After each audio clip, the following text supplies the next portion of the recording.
할렐루야. 주님이 우리 가운데 함께 하십니다. 오늘 함께 나누실 말씀은 야고보서 4장 8절에서 10절 말씀입니다. 야고보서 4장 8절에서 10절까지의 말씀을 우리가 함께 합독하겠습니다. 시작. 하나님을 가까이 하라. 그리하면 너희를 가까이 하시리라. 죄인들아 손을 깨끗이 하라. 두 마음을 품은 자들아 마음을 성결하게 하라. 슬퍼하며 애통하며 울지어다. 너희 웃음을 애통으로 너희 즐거움을 근심으로 바꿀지어다. 주 앞에서 낮추라. 그리하면 주께서 너희를 높이시리라. 아멘. 할렐루야. 자, 옆에 분들하고 한번 인사하겠습니다. 오늘도 좋은 날입니다. 다시 한번 인사합니다. 나는 주님의 생명으로 충만합니다.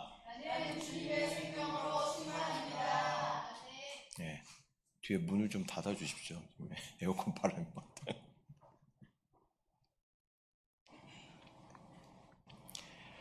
저는 오늘 본문의 말씀을 가지고 나는 날마다 죽노라 라는 제목으로 말씀을 나누도록 하겠습니다. 제목을 한번 따라해 주시기 바랍니다. 나는 날마다 죽노라. 전에 이제 사역했던 순복음 한세교에서는 날마다 이제 아침에 오늘의 묵상의 말씀을 보내주십니다. 또 그 묵상을 받아서 지금 저희 영과 생명의 교도 함께 아침마다 은혜를 이렇게 나누고 있는데요. 전에 보내주신 오늘의 묵상을 보면서 은혜를 참 많이 받았습니다. 이제 그 내용은 이렇습니다. 함께 고린도전서 15장 31절 말씀을 합독합니다. 시작. 형제들아, 내가 그리스도 예수 우리 주 안에서 가진 바 너희에 대한 나의 사랑을 두고 단언하노니 나는 날마다 죽노라. 아멘.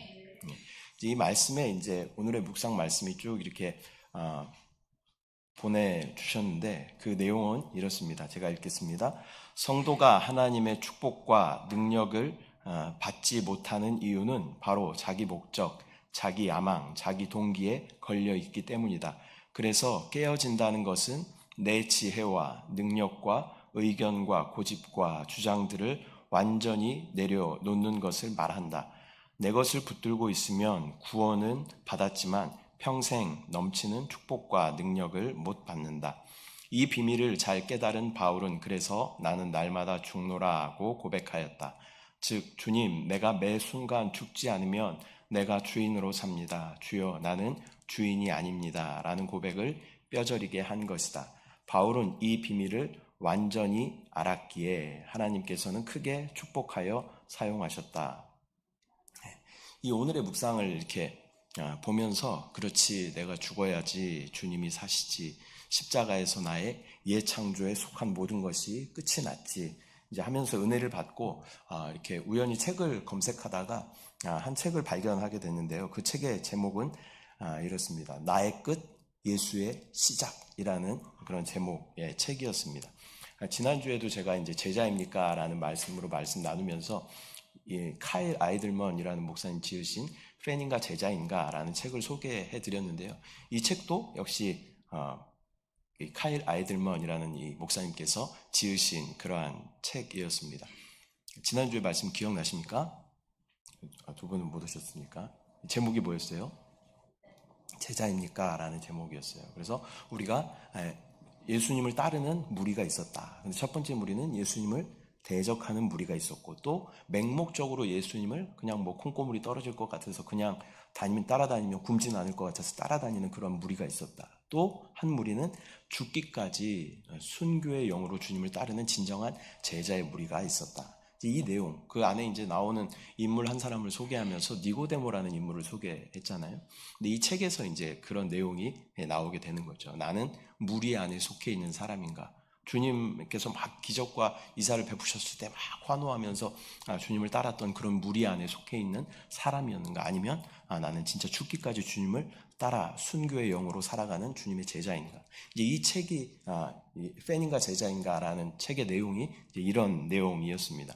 이제 그 팬인가 제자인가라는 책을 은혜를 많이 받고 선물도 많이 드렸던 것 같아요. 그래서 이 카일 아이들먼 이 목사님에 대해서 이제 좋은 이미지가 있었던 거죠. 근데 그런 책을 검색하다가 또 뭐 알고리즘 때문에 이렇게 책이 떴는지 모르겠지만 나의 끝 예수의 시작이라는 이분이 지으신 책을 발견하게 된 것입니다. 그래서 이 책에 대한 호기심이 생겼습니다. 독자의 평을 잠깐 읽고 나서 바로 구매를 했습니다. 우선 제목이 너무 마음에 들었습니다. 나의 끝에 이르렀을 때 드디어 이제 주님이 일하시기 시작한다. 제목만 봐도 이제 무슨 내용인지 대충 우리가 알 수 있는 그런 제목이죠. 그 책의 초반부에 이런 글이 있습니다. 나의 끝에 이르렀을 때 비로소 예수가 나에게 실제가 되었다. 살다 보면 누구나 고통스러운 상황을 만나지만 나의 끝에 이르는 건 한 차례의 사건으로 끝나는 경우가 별로 없다. 나의 끝으로 가는 길은 실은 매일같이 걸어야 하는 길이다. 왜냐하면 나의 끝이야말로 예수님이 나타나시고 그분 안에서 진정한 삶이 시작되는 지점이기 때문이다. 이러한 내용의 책이었습니다. 쉽게 적은 글이기 때문에 어렵지 않게 그렇게 우리가 읽을 수 있는 그런 책입니다.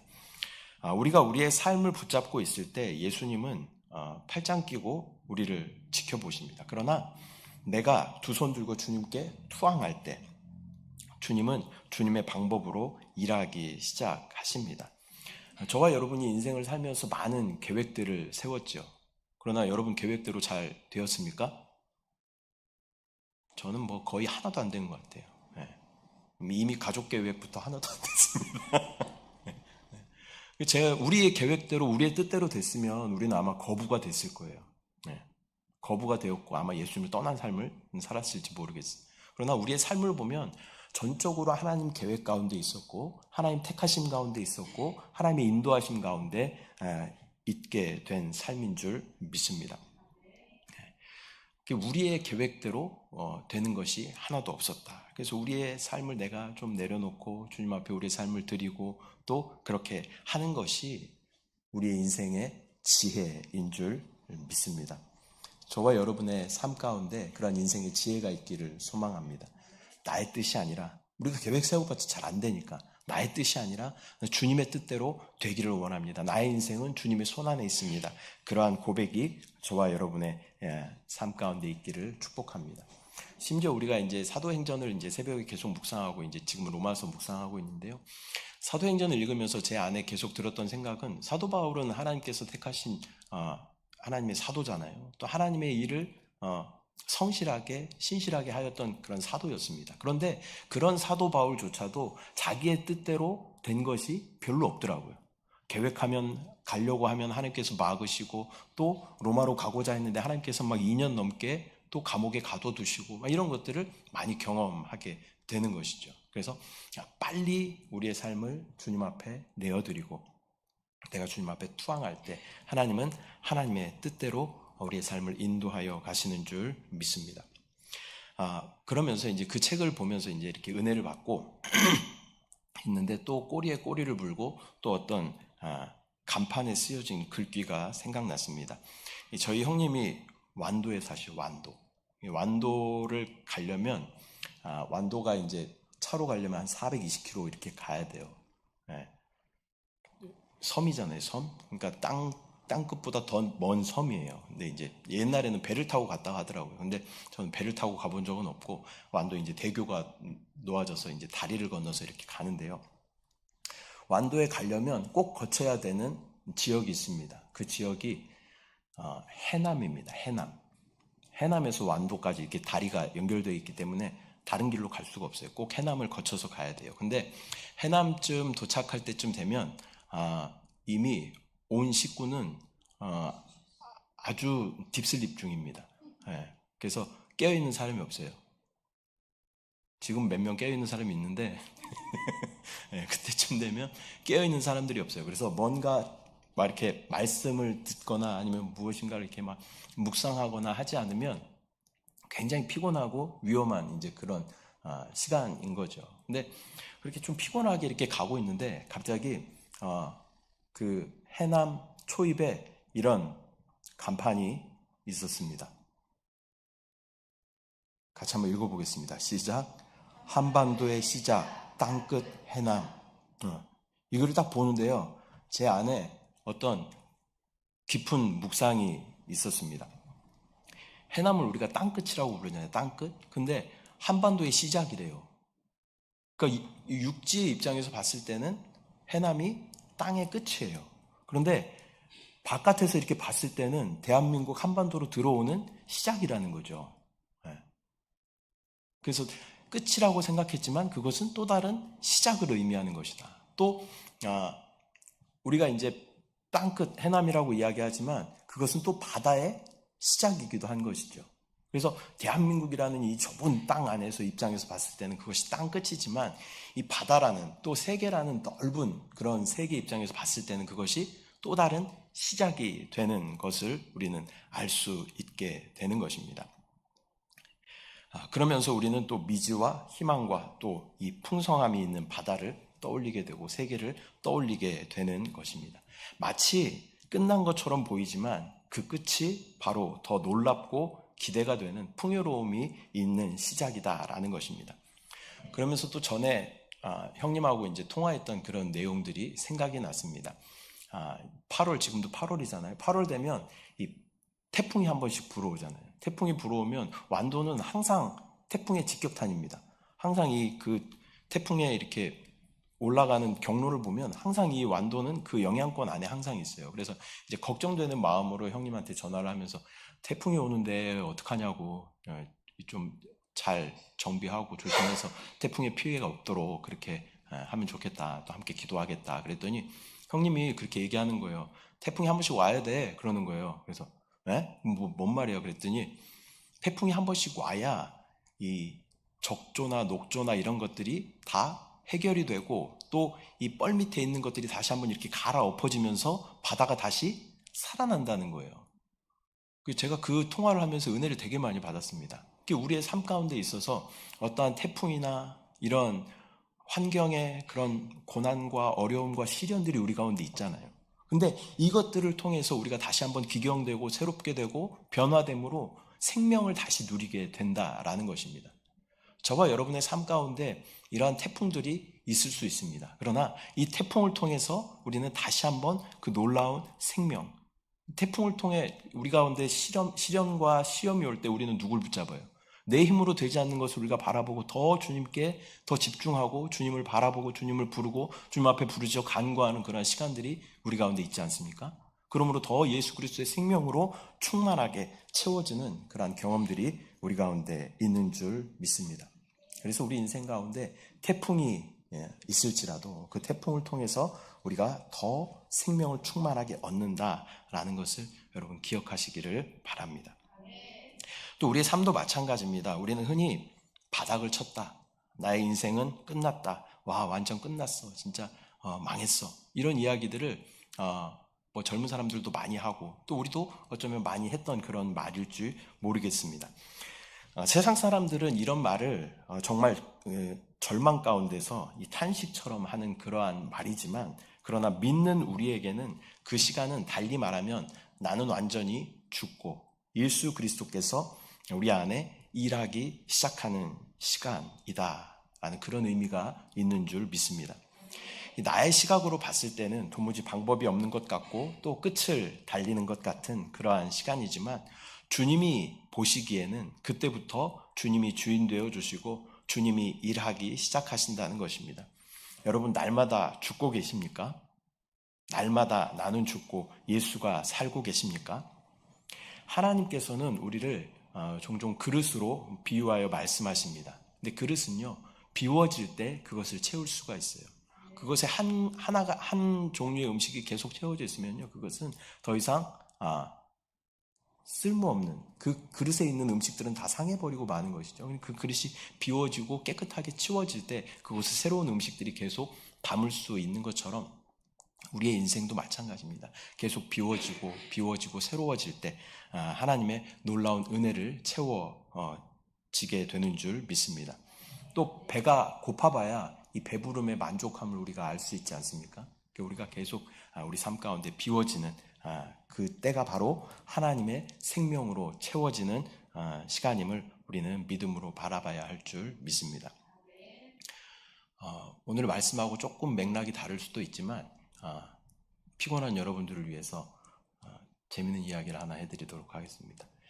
아프리카에는 원숭이를 잡는 특별한 사냥법이 있다고 합니다.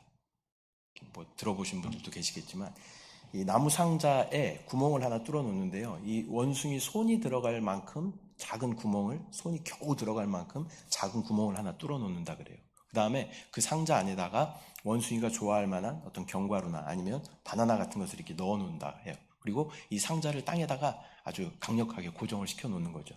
그러면 원숭이는 이 상자 안에 있는 그 음식을 먹기 위해 손을 집어넣어요. 그리고 움켜 잡습니다.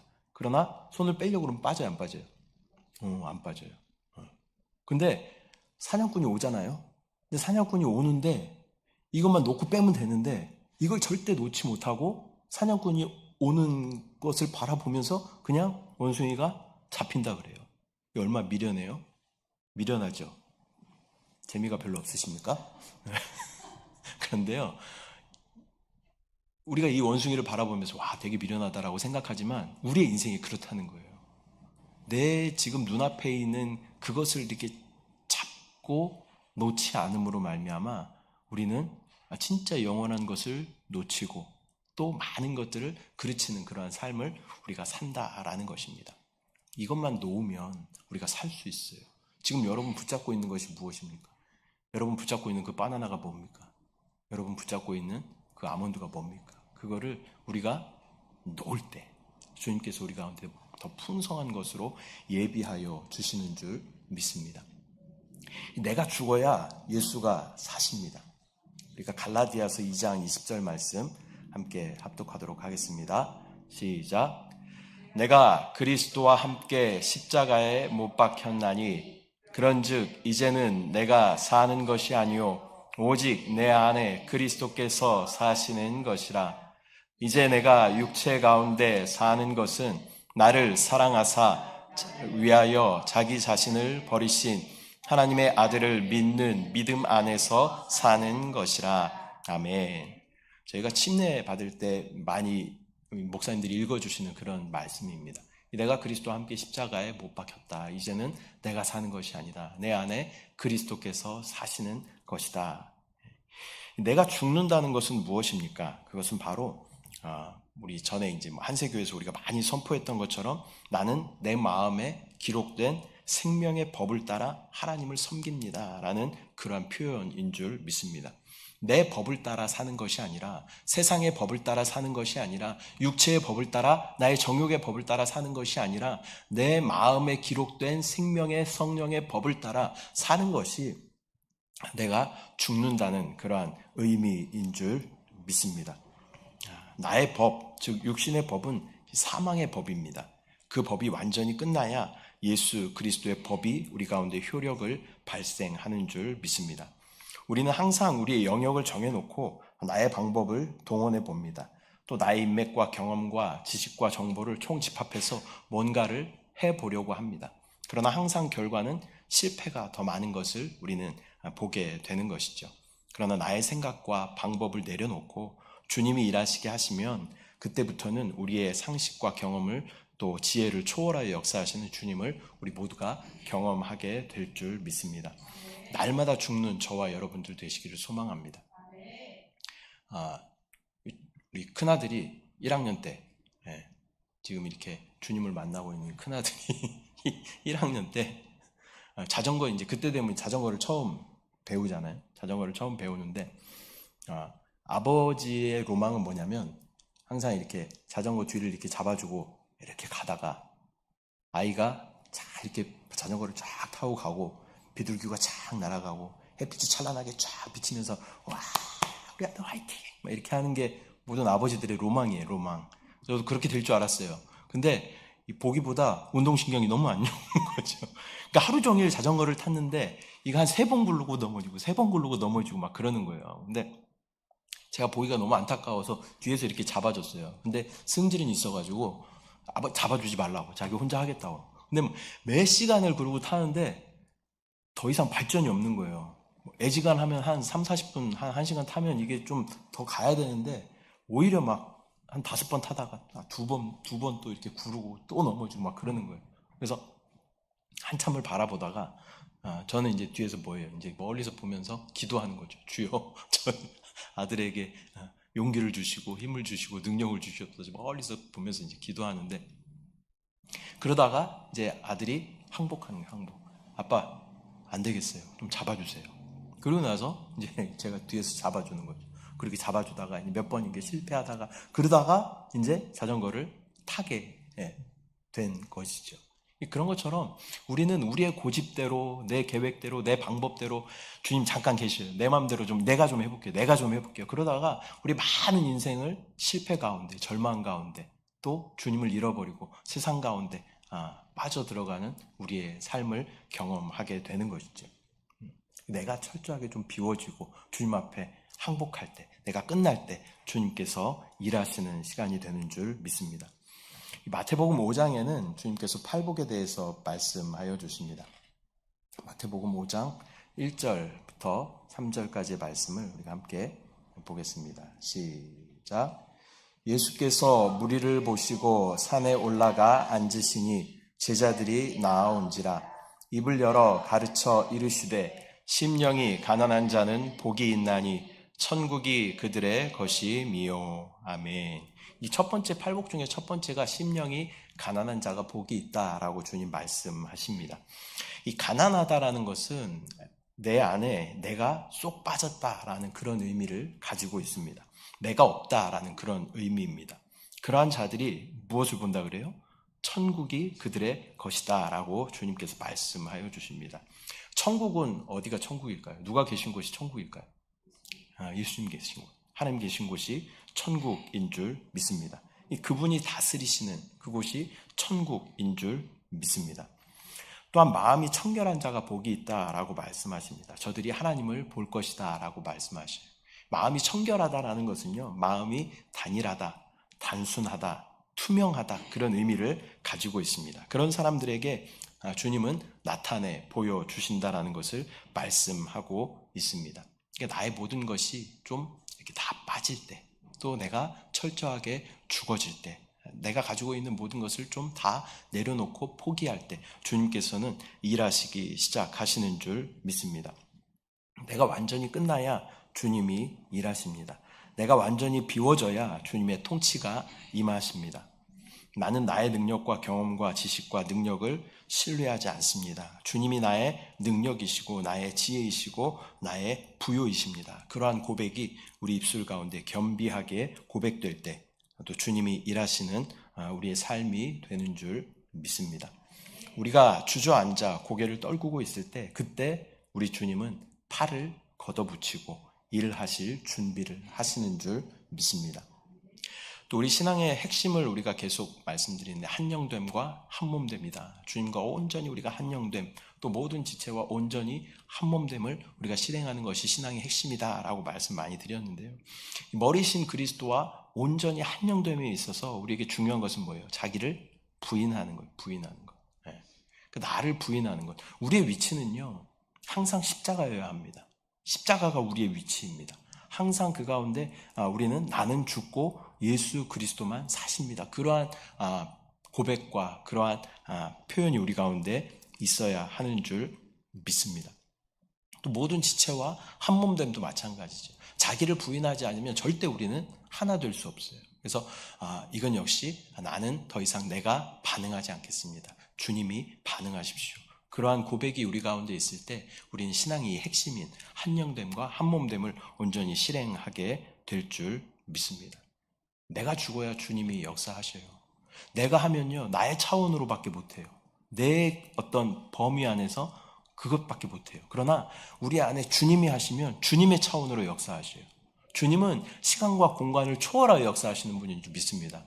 주님은 우리의 모든 지혜와 또 우리의 모든 정보와 우리의 모든 지식을 초월하여 역사하시는 분인 줄 믿습니다. 그분이 하시도록 우리를 좀 내어드리고 그렇게 살아갈 때 우리는 승리하는 그리스도인의 삶을 살게 될 줄 믿습니다. 말씀 맺도록 하겠습니다. 오늘 본문에서 사도 바울은 나는 날마다 죽노라 라고 고백하고 있습니다.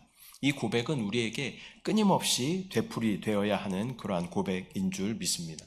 오늘 죽고 내일 다시 살아나는 나의 자아가 부활하는 그러한 것이 아니라 순간순간 우리는 계속 죽어 있어야 돼요.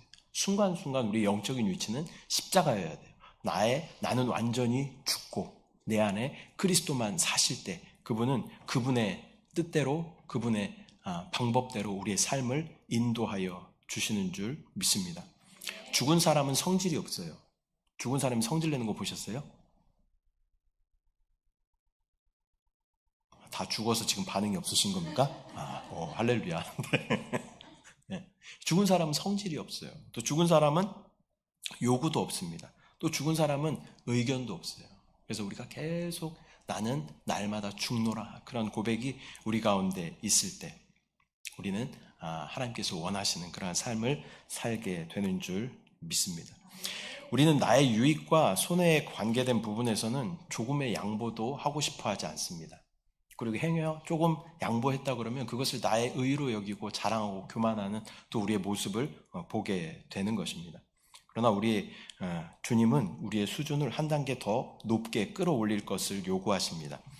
주님의 수준에 내가 다다른다는 것은 어쩌면 불가능해 보이죠. 불가능합니다. 내가 아무리 노력해도 절대 그 수준에 도달할 수는 없습니다. 주님의 수준에 이를 수 있는 유일한 길은 내 안에 주님이 하시게끔 하면 우리는 주님의 수준을 이룰 수 있게 되는 것입니다. 그러기 위해서는 철저하게 내가 비워져야 합니다. 내가 죽었을 때, 내가 완전히 비워졌을 때 우리 안에 주님으로 채우시고 주님께서 우리의 삶을 이끌어 가시게 되는 줄 믿습니다. 나의 끝이 바로 예수의 시작입니다. 여러분, 나로 시작하여서 나로 끝나시겠습니까? 나로 끝난다는 건 뭐예요? 그냥 죄와 사망으로 끝난다는 것입니다. 그러나 나로 시작하여 예수로 끝나시겠습니까? 예수로 끝난다는 건 무엇입니까? 주님의 놀라운 생명으로, 영원한 생명으로 주님과 함께 영원한 하나님의 나라를 누리게 되는 놀라운 축복인 줄 믿습니다.